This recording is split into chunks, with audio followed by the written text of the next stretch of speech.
દિવસમાં સર્જાતી પરિસ્થિતિને પહોંચી વળવા 7 ઝોનમાં કંટ્રોલ રૂમ બનાવવામાં આવ્યા છે। પાણી ભરાવવા, વૃક્ષો ધરાશાયી થવા, મકાનો પડી જવાની ફરિયાદો માટે 24 કલાક કંટ્રોલ રૂમ કાર્યરત રહેશે। તેમજ શહેરના 403 સ્થળો પર લાગેલા 2385 સીસીટીવીથી પરિસ્થિતિ પર નજર રખાશે। એએમસીના ડેપ્યુટી મ્યુનિસિપલ કમિશનર મિહિર પટેલે જણાવ્યું હતું કે વધારે પાણી ભરાતા સ્થળો પર ભારે વરસાદ સમયે સમસ્યા ન સર્જાય તે માટે વિશેષ જવાબદારી સોંપવામાં આવશે। સાથે વાસણા અને ધરોઈ ડેમ વચ્ચે સંકલન જળવાઈ રહે તે માટે સૂચના અપાઈ છે। સેન્ટ્રલ કંટ્રોલ રૂમ પણ તૈયાર કરવામાં આવ્યો છે। ચોમાસી કેચપીટની જે પહેલો રાઉન્ડ છે એ પૂર્ણ કરવામાં આવ્યો છે અને બીજો અને ત્રીજો રાઉન્ડ પણ તાત્કાલિક પૂર્ણ કરવામાં આવે એવી સૂચના આપવામાં આવી છે।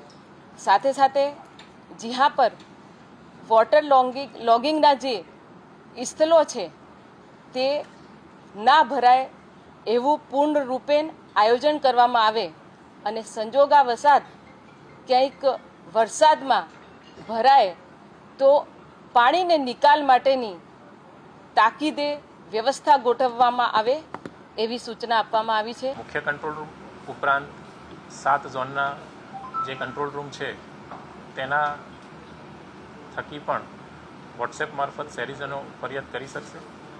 આ તમામ કંટ્રોલ રૂમના નંબર અમદાવાદ મ્યુનિસિપલ કોર્પોરેશનના સોશિયલ મીડિયાના માધ્યમમાં પણ મૂકવામાં આવશે। જે 130 જેટલા વોટર લોગિંગ સ્પોટ અમદાવાદમાં આઈડેન્ટિફાઈ કરવામાં આવ્યા હતા અને આ જે વોટર લોગિંગ સ્પોટ છે તેના ઉપર છેલ્લા 1 વર્ષથી કામ કરવામાં આવી રહ્યું હતું।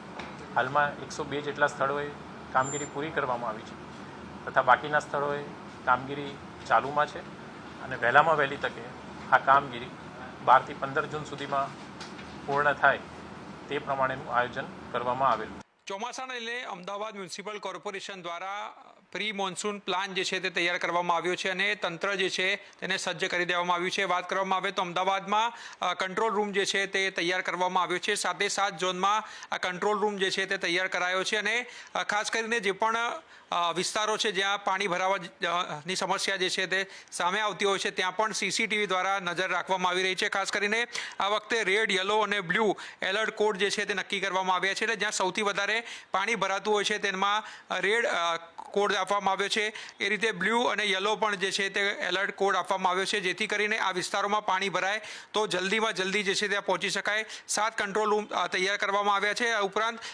વોટ્સઅપ નંબરથી પણ જે છે તે ફરિયાદ જે છે લઈને તુરંત કામગીરીને પહોંચી વળાય તે પ્રકારની તૈયારીઓ પણ અમદાવાદ મ્યુનિસિપલ કોર્પોરેશન દ્વારા તૈયાર કરવામાં આવી છે। વરસાદ પહેલાં શહેરની લગભગ 63,000 કેચપીટો જે છે તેની સફાઈ કરવામાં આવી છે અને ખારીકટ કેનાલમાં પાણી ભરાતા 113 પંપ જે છે તે પણ મૂકવામાં આવ્યા છે। એટલે અમદાવાદ શહેરમાં દર વર્ષે પાણી ભરાઈ જવાની સમસ્યાઓ સામે આવતી હોય છે ત્યારે પાણી ન ભરાય તેનું આગોતરું આયોજન જે છે તે અમદાવાદ મ્યુનિસિપલ કોર્પોરેશને કર્યું છે। કેમેરામેન નરેશ બુટિયા સાથે આશુતોષ ઉપાધ્યાય, ન્યૂઝ કેપિટલ, અમદાવાદ।